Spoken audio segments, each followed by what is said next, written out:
to Carbon13's podcast, Climate Takes.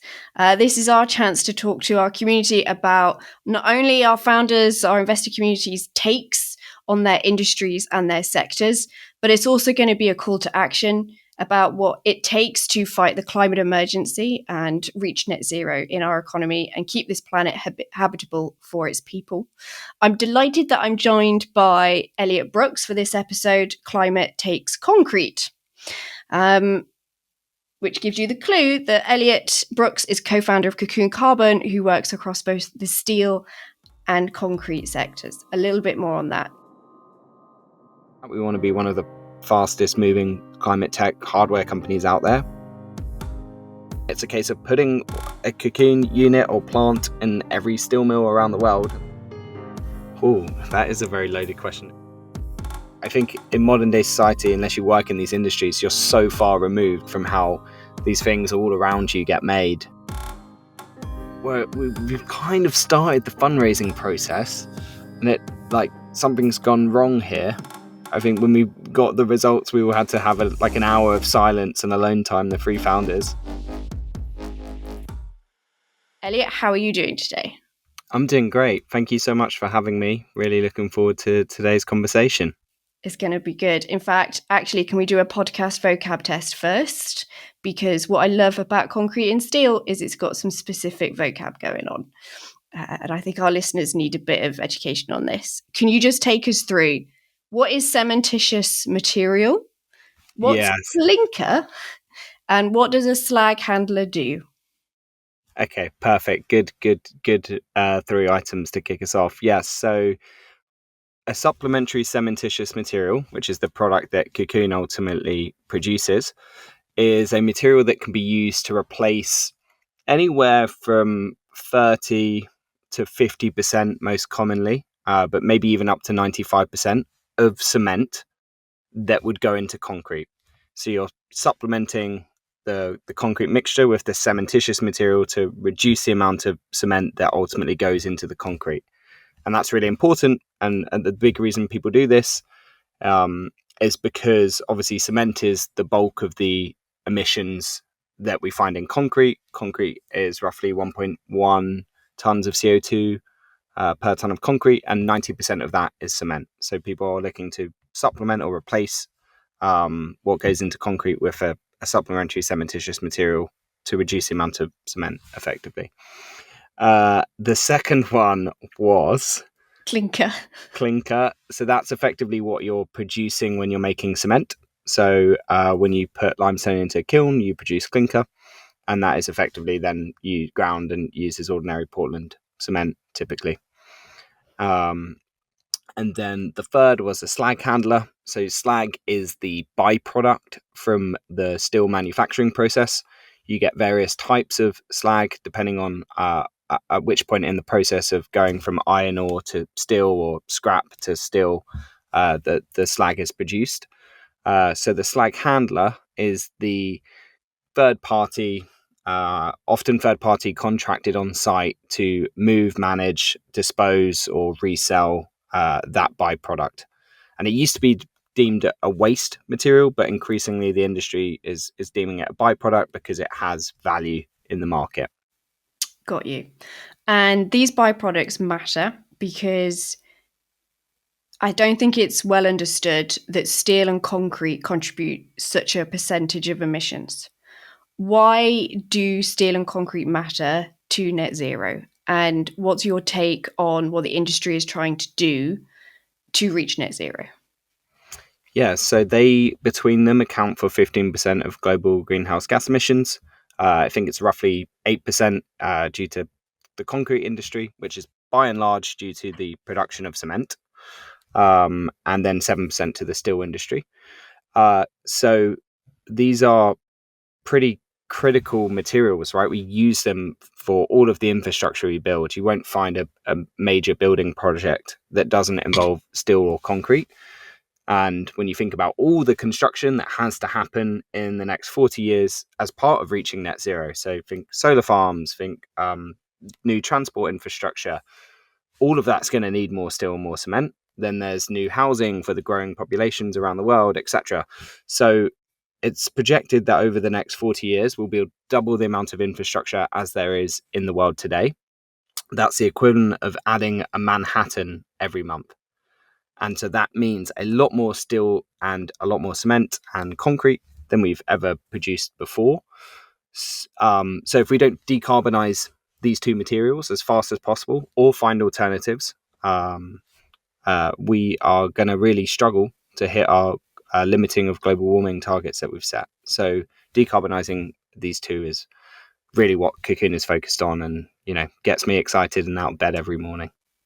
Exactly, because unlike some of the other sectors that are emissions producing, food or transport or energy, there's really nothing a consumer can do about steel and concrete, right? There's no such thing as a concrete vegan.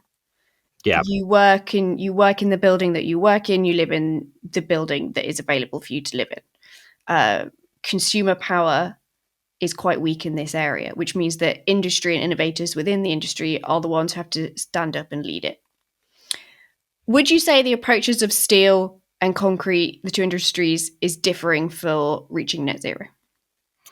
I wouldn't necessarily say they're differing. They're both very hard to abate, so they're both very difficult to get to net zero. But they're probably at slightly different stages or clarity levels on the path to net zero. And they're both similar in the fact that, kind of historic chemical processes, by nature of what they are, emit CO2. And in cement, that's incredibly challenging because the chemical process of producing it requires that you take limestone, put it in a kiln, and heat that material, which effectively is releasing the CO2 in the limestone. And that was historically true. When you look at kind of making steel in the blast furnace, again, you're going to have CO2 being emitted there as part of that process. The difference in terms of where they're at in stage, I would say, is that the steel industry, I think, is a bit clearer, I would say. Like, there's a very set path. The economics are probably a bit better understood, that we go down the route of producing steel in the electric arc furnace, and rather than the blast furnace, and then refining that the iron that you produce in the blast furnace in a basic oxygen furnace. Instead, we can use these electric arc furnaces. So they're powered largely with electricity. In some cases, they are still putting natural gas into them. But these furnaces can either remelt scrap to then produce steel, although there's not enough scrap in the world to meet the demand for steel. So we also have to find a way of going from iron ore into steel that ideally circumvents the blast furnace process, which is highly emitting. So the other method of steel production using the electric arc furnace is to then use what's called direct reduced iron ore. So a specific type of iron ore that's been processed in such a way that it can then go straight into the electric arc furnace to produce steel. So through that means, we can make a meaningful impact on the decarbonization of steel. It wouldn't get us completely to net zero, and that's where things like using hydrogen power, for example, come into force. So if you look at a company called Stegra, formerly H2 Green Steel, I believe they'll be one of the first who will have a true net zero plant operation, which is effectively the combination of those processes I've described. So hydrogen powered DRI EAF steel plant. So, it's almost already being done, like with the commissioning of that plant. Once it's ready, we would have seen a real life example of a steel manufacturer getting to net zero, or as close to as can be feasibly done today. On the concrete side, obviously the big emissions source is the manufacturing process of cement. So there's a few different ways that the industry is looking to address this, and I would say that there's probably a little bit less progress so far, but that path is becoming a lot clearer, and there's a lot more. You need more of a portfolio approach. There's not one really clear, obvious solution that everyone needs to get to. You need to do kind of everything as much as you can, as soon as you can. Got you. And so Cocoon Carbon is able to work with the increasing byproduct of one industry, which is actually increased, as I understand it, through the increase in electric arc furnaces. So through the transition of steel to a more electrified way of producing steel, it actually produces more of the byproduct that you want to turn into this cementitious material. And therefore, you can try and link the two. Yes. So I think that's really interesting point in that they were already historically linked. So the blast furnace yields blast furnace slag. That for many, many years has been used by the cement industry as a supplementary cementitious material. So you can either grind it with cement and produce a slag cement, or you can mix it at the point of making concrete and reduce the amount of clinker or cement that goes into the concrete. And historically, that was for cost reasons. It was considered a waste material. It was very cheap to acquire, often even free. Then there's also specific properties it might give the concrete. But increasingly in the last 20 years, it's because of the lower emissions associated with using a byproduct. So that link between blast furnaces and the cement or concrete industry has long existed. But as you're kind of pointing out, we're moving to electric arc furnace steelmaking. Blast furnaces are being shut down. And this new byproduct is called steel slag. And that's where we're focused. So by enabling that material to be upcycled in the same way as blast furnace slags, we are reconnecting these industries again so they can decarbonize in sync. Got you. Now, you started working on Cocoon Carbon within the last 2 years, roughly two and a bit Year years. and a half. Yeah. Year and a half, less than 2 years. And you didn't know any of this Nope. a year and a half ago. So for aspiring founders who are trying to find where they should be looking for decent ideas to actually, build something that will have a global impact, what were the learnings from that journey which gave you the confidence to try a completely new industry, and indeed a very conservative, complex industry as well? Yeah. So, I mean, what I would start by saying is I think doing that shift and changing industries was pretty illogical. I think a lot of people would be looking at me, I left Fiverr to knowing I wanted to set up a second company and do the journey again, take everything I'd learned and apply that. And the logical thing would be to do something in healthcare, even if it was a climate angle, because you can leverage your industry knowledge, your contacts, etc. And I joined Carbon13, obviously wanting to understand the climate space, but thinking maybe I would do something in healthcare related to climate.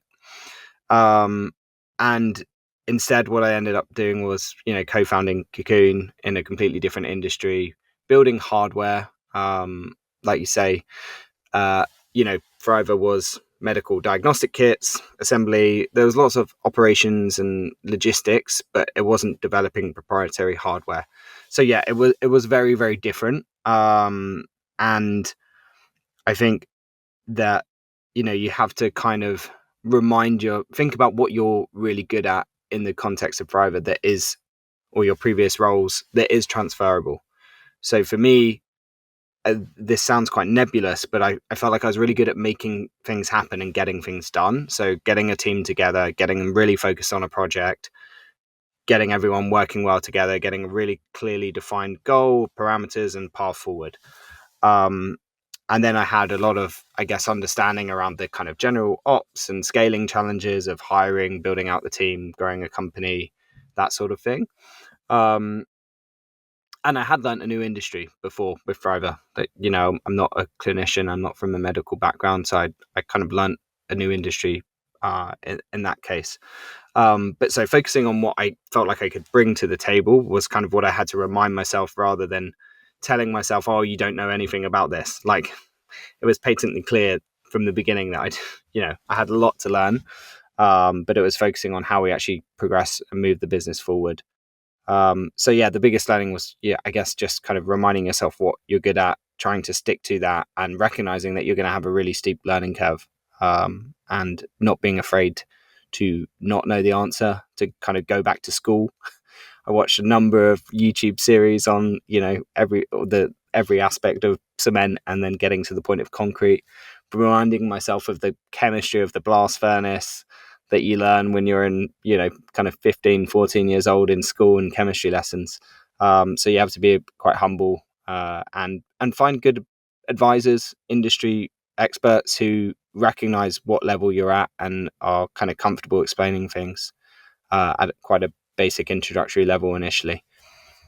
What's the priority for Cocoon right now? Because you've raised $5 million from investors in the US, if I understand correctly. And you actually think a lot of your customer base is going to be in the US. Is that right? Yeah, exactly. So 5 million, just over 5 million, largely US investors, one London-based fund, which is, it's been nice to have someone this side of the Atlantic as well.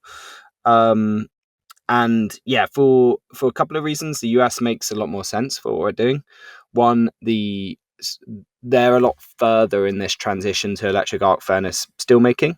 So 70% of the steel in the US is made via this method. So there's a lot more steel slag to go after versus in Europe, where it's maybe 30% is made via the electric arc furnace, although rapidly changing and increasing. So that was one reason. The second was the kind of standards and regulations for bringing a new product to market are a lot easier. They have what you call performance-based standards. So you're looking at how does that material perform when in concrete, whereas in the UK and Europe, they are changing, but they have been what's called recipe-based standards. So you have to give the meet specific criteria around the chemistry of the material, the source of the material. So for those reasons, we've been a lot more focused on the US initially. We still have some interesting activities happening in Europe with potential future partners. But the focus has been on the US. And the big kind of goal right now that we're working towards is proving the technology out at scale. So getting an on-site demonstration of the technology we've built to show that we can work on a steel plant, that we can slot into existing slag handling processes and do that safely, whilst also generating a material that the market wants. So that's about producing a large amount of material to enable testing of it at sufficient scale, using it in use cases, so getting it into the ground, and then building confidence in the market in that material such that you can ultimately then hopefully have both of those parties say, build a pilot plant here, and we will buy the product from that pilot plant. So that's where we're trying to get to through these demonstration trials that we're running.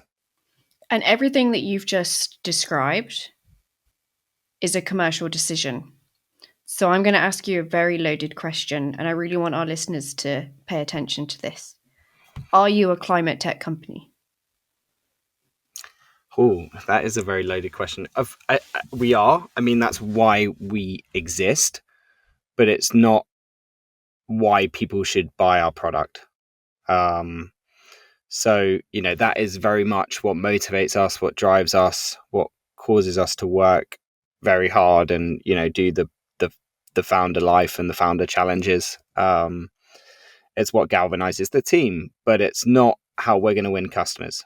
We're going to produce a product that performs comparative to something else on the market and is priced comparative to that product. It's very simple. I think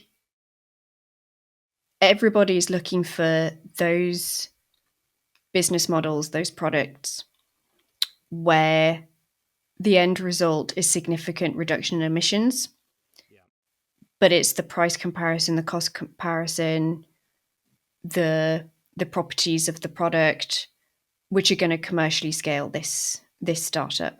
There are some industries where the direction of travel will introduce regulations which will drive the adoption of green technologies and introduce green premium. Everything from the EU CBAM, which is the cross-border adjustment mechanism, to the future of trading relationships in this planet. But in your industry, it's a price decision, it's a commercial decision. And yet we're talking 16% of the world's emissions, and we have to drive change through a commercial argument.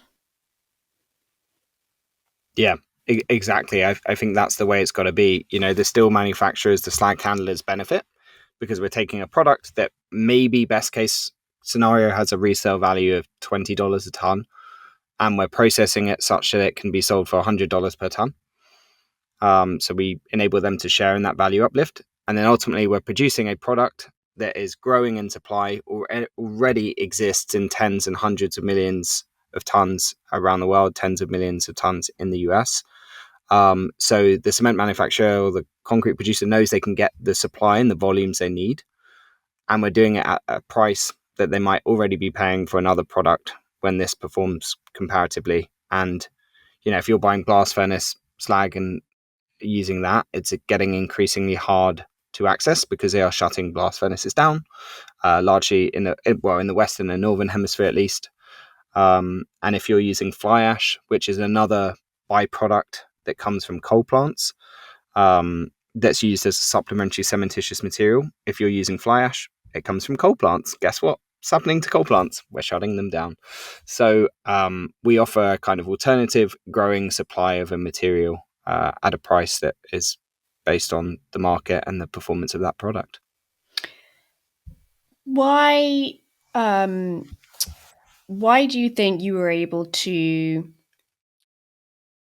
say to your pre-seed investors, including Carbon13, but also the other VCs and investors, why should they pick your team and your product and your company to build the future that you've just described? What do you think impressed them?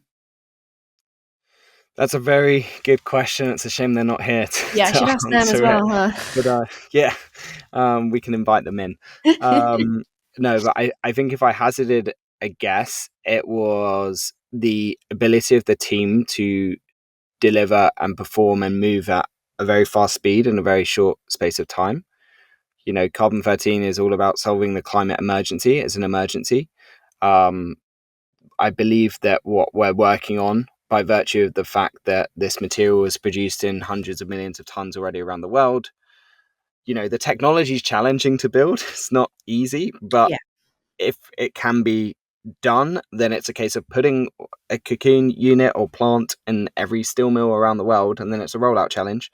But you can have a huge amount of impact. If we could get one of these on every steel mill in the next 10 years, we can have a huge impact on the emissions from the concrete sector. And, as I said, we've moved at pace so far. We really want to keep doing that. We want to be one of the fastest moving climate tech hardware companies out there because hardware does take time. So I would say that kind of pace team point was a big one. And then also linked to that, the business model. So we kind of touched upon it already, but we are solving a problem for the producers of that slag, of that byproduct. We are producing economic value for them, and we are delivering a product that is badly needed by the industry at a price that they are already paying for another product that performs comparatively. So What signals should an investor look for that would distinguish a fast-paced team? yeah, it's a really good question. So the speed with which they can produce results. So I think when we took investment, so we took the Carbon13 convertible note, and at the same time we took a convertible note from Hacks, which is a US hardware accelerator. They have a physical space where companies come in, and it's got an engineering workshop, it's got a lab space, it's got access to lots of support on site to help you build your first prototype. We moved there in November, 1st of November last year, and we said, right, we want to. At which point, all we had done is shown that we could actually capture CO2 into slag, which has since become a bit of a deprioritized aspect of the company. We had a hunch that we could turn it into a cementitious material, but we hadn't proven that. So we moved there in 1st of November, and we said, right, we want results, and we want that show we can do this, and then we want to go fundraise by 1st of January. And that first month, we had all kinds of setbacks, challenges, buying equipment. It arrived broken, tried to get new equipment, again, arrived broken. Then we didn't have the right power supply. But we found a way to still get the process carried out by a third party and generate data. So by our first monthly check-in on that 1st of December, we generated some data to help de-risk the number one priority of the company, despite not even having any equipment ourselves. So I think looking at how teams how they find a way to get to results and get to data, and how they then iterate and improve upon that data, I think that's a really strong signal. And then, yeah, I guess it's also how they think smartly around de-risking the go-to-market. So, when you're building hardware and when you're developing complex technology, you still need to engage your potential customers early on, but and start validating the demand for that product. But showing up to someone and saying, "Hey, potential customer, this technology is 3 years away from being ready at the scale you need," that's not really going to then create the type of traction you need with them. So one of the things we did was come up with ways we could deliver proof of concept work for them. So we can take a sample of their steel slag, remelt it, run it through our system, generate data and results, and use that to start showing them what the technology can deliver despite it not being ready. And so I think seeing teams who can come up with those smart ways of engaging the market early on, building traction, despite the fact that the product might take a couple of years to commercialize. Throughout that process, what was like a hell yeah moment, and then what was a squeaky bum moment? Oh, good question. A hell yeah moment would probably be when we went and visited one of the first customers we did this proof of concept work for. And we, went on site, presented the results, getting a tour of the steel plant, seeing the size of the operation. It's a very large plant, one of the largest in North America. And it's pretty kind of like incredible realization that your goal is to be here deploying technology to process this huge amount of like molten material. A little bit overwhelming, but also very exciting. It's just like, I think in modern day society, unless you work in these industries, you're so far removed from how these things all around you get made, and it's quite fascinating to actually go there and see the level of sophistication of operation. I was thinking this earlier, I've known you since about like 2014. And in all that time, until about 2022, every single startup I've seen, all these events that you go to in London, I have never heard anybody say they're working on a concrete startup. It would have been unthinkable. Yeah. Because it's so divorced from the startup ecosystem, quote unquote. Yeah. And it's climate, which is being able to redirect really smart founders to the hard to abate industries. I don't think they would have looked so deeply, so far away, if not for that. No. Yeah. 100%. I mean, that, back to the kind of question of like the change in industry, I think even though it felt like a logical thing, like I got really excited when, hearing this stat of in the next 40 years will be double the amount of infrastructure. And I got excited about how big a challenge that is and how important it is that we solve these two industries, which are literally the building blocks of all of that infrastructure of society. And, it's not the solution is clearly, well, the solution isn't don't just build. There's lots of ethical reasons. There's lots of reasons related to the energy transition. We need to build. So we have to actually find a way of decarbonizing these industries. And that was, that just got me so excited, like drew into the sense of purpose that made me kind of forget some of the logical arguments for not jumping into completely different industry. But yeah, I think that's true of a lot of people coming into climate. That's starting to see a lot more second-time founders being drawn into very different industries, but they can take the skills they've learned around execution and apply those. Yeah. And then you ask for a low moment. Yeah. Well, yeah. This is a tricky moment. Yeah. There's always plenty of those. I would say one in particular, and to this point of we were trying to, when we decided to go fundraise in January, wanted to prove out the technology could produce a cementitious material. And so we had this first set of data that looked pretty good. We're then obviously making tweaks to the process, trying to improve it. And the second set of data came out. So we're making cement cubes effectively and crushing them. And you're looking at for good compressive strength, comparable-ish to ordinary Portland cement. So we crushed them and they were like sand. Like, they might as well have not been anything other than Play-Doh or something. They were totally not good at all. Ouch. And you're like, right, we've kind of started the fundraising process, and it like something's gone wrong here. And it was a bit stressful. I think when we got the results, we all had to have an hour of silence and alone time, the three founders. And then we quickly came back together, ran through the process, quickly identified that actually some quite critical things had not been done. Classic case of one person doing the results initially, and then the next time, due to travel and holidays, it being around Christmas, myself and Freddie had done the process this time, and we'd missed some pretty crucial fundamental steps. It was just your like stupidity and not. Yeah. Thank God. And here I was thinking, oh, this is like really enjoying being in the lab, getting hands on, and just understanding the process. And Christmas music on. yeah, and little did I realize, like, I should maybe not be near there. No, I mean, subsequently have learned how to do that, but yeah. Sure. As founders do, just the Swiss Army knife that founders have to be is quite brilliant. One point, I've kind of already asked the question, but I'd like to go back to that point because I don't think we made it quite clear enough, is that I remember in a conversation with you, we were talking about how the decarbonisation paths for steel and concrete are actually slightly at odds with each other.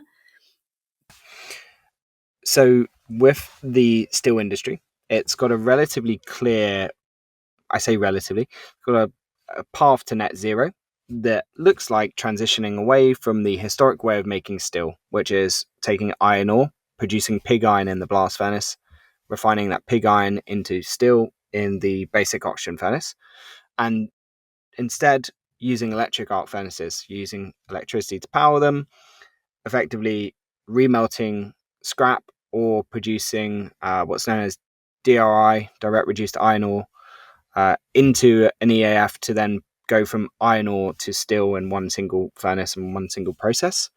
And then you can bolt on powering it by hydrogen. And that's kind of the rough path to net zero. And great examples of companies already making huge progress there. Stegra, based in Sweden, are building that exact sort of plant setup. And that will be as close to net zero as anyone is in terms of producing zero emissions steel. Now, what's funny about this is when you look at the path for the concrete industry, one of the first things on cement manufacturers or concrete producers' paths is maximize the use of supplementary cementitious materials. And that's because they're already available today and they can have quite meaningful reductions in embodied CO2 of concrete, because you can replace anywhere from up to 50% of cement. So you can cut the emissions of concrete by about 40% by using these SEMs, what Cocoon produces as well. Now, the main SEM source is blast furnaces, the slag from blast furnaces, I should say. So that is ground and granulated, and then it can be used as an SEM. So what you're seeing is steel's path to net zero is choking off the supply of one of these critical portfolio approaches that cement has to take to reducing it, or concrete has to take to reducing its emissions. And then the other dominant SEM that's used in the market is fly ash. Fly ash comes from coal plants. Again, the energy transition means we are not using coal plants anymore, therefore we are not producing fly ash. So there's this weird journey to net zero for these two industries where there's this interplay that's kind of negatively impacting the cement and concrete industry through steel decarbonising. Which I think is a really important point to make, is that different industries are going to have different paths, and people will be speculating on there are going to be byproducts from this industry, or that industry is going to use less of such and such, or that industry is going to need that power source because of that technology. And it's really going to be difficult to predict in 2035, 2040, 2050 if industries don't come together and have a dialogue and have conversations. And if governments don't agree directions of travel and don't agree on partnerships across borders, etc., and regulations, we can't just have isolated sectors making their own decisions, because they're going to negatively impact each other if we're not careful. Climate is not just the reduction of an emission in one industry. It's also going to be the reduction of waste. It might be circularity. It's going to be water purification. It's going to be plastics reduction, resource extraction. As you've articulated, your industry is still going to need to extract raw materials, because we just don't have enough to circularize, to recycle. There's just not going to be sufficient. Yeah, we need more iron ore to make more steel, because there's not enough to recycle. Exactly. And I don't think I've really heard any. There's no alternative to steel. It's Well, yeah, I mean, there's not not that I'm aware of. I mean, you can look at limiting use to some extent, and that's a bit more of a drive in concrete. You're talking about things like bamboo buildings and deregulating. So certain markets, for instance, will stop you building, not bamboo, sorry, timber. But certain markets will stop you. You can't build timber above a certain height, or due to fire regulations, etc. So there's, how can you limit the use of concrete by using other materials? But it's a complex, the world is a complex system, both in terms of the human built designed world and heavy industries, production and consumerism, whatever, as well as the natural system itself, right? So I don't, there's always going to be a knock-on effect of one industry going down a certain path on another industry somewhere. there's And no look at the silver bullet. Sorry, carry on. I was going to say, like, the rise of Gen AI, and therefore the data center demand, and a lot of the construction that needs to happen there at a time when you're also trying to push towards net zero. What are you building these data centers out of? I mean, there's a lot of factors going on beyond just like industries pursuing net zero, but also emergence of new technologies which are changing the needs of construction or society, or it's complex. The aim is not to try and find a silver bullet, is to try and find a pathway which is going to be able to adapt. And often a decentralized system can be more adaptable. Well, I was just going to say there as well, in terms of, you talk about what governments and companies have to do, but I think the really interesting areas for innovation are in finding these places where the system breaks, where one company or one industry's decarbonization path jeopardizes the way another industry is doing something else, and how you can innovate and use technology to solve that in a way that enables both of those things to be more commercially viable. It's a very interesting time for innovation in the climate space.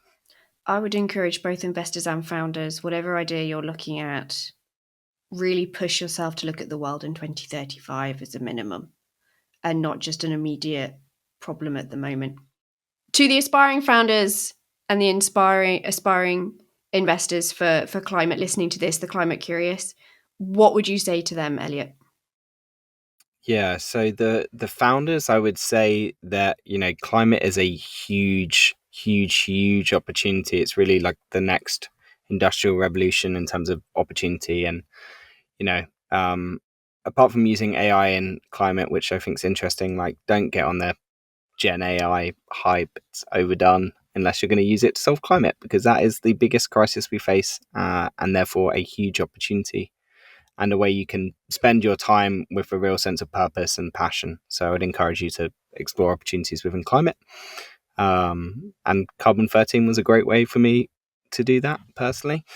And then if you're a investor who's looking to maybe move into the climate or the hardware space, I guess it's spending time in the right networks, getting to know the right advisors or folks with experience, understanding the different nuances and niches of industries, opportunities, trends, where those are, through kind of finding these trusted advisors or or folks who have long been looking at the space? So I think our key lessons for people listening today is climate tech doesn't always look like climate tech on the surface. Sometimes it just looks like a good business decision.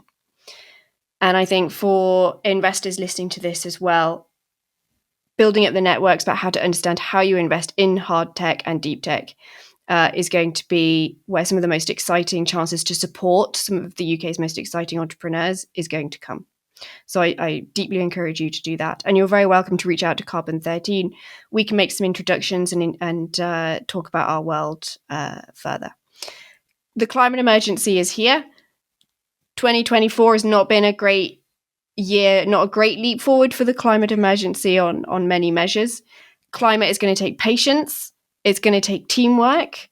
It's going to take steel. It's going to take fire. It's going to take rock. It's going to take concrete. And above all, it's going to take you to stand up and do something. Thank you very much, Elliot, for your time. Really appreciate it. I'll let you carry on saving the world. Thank you very much for having me. Brilliant. Good afternoon.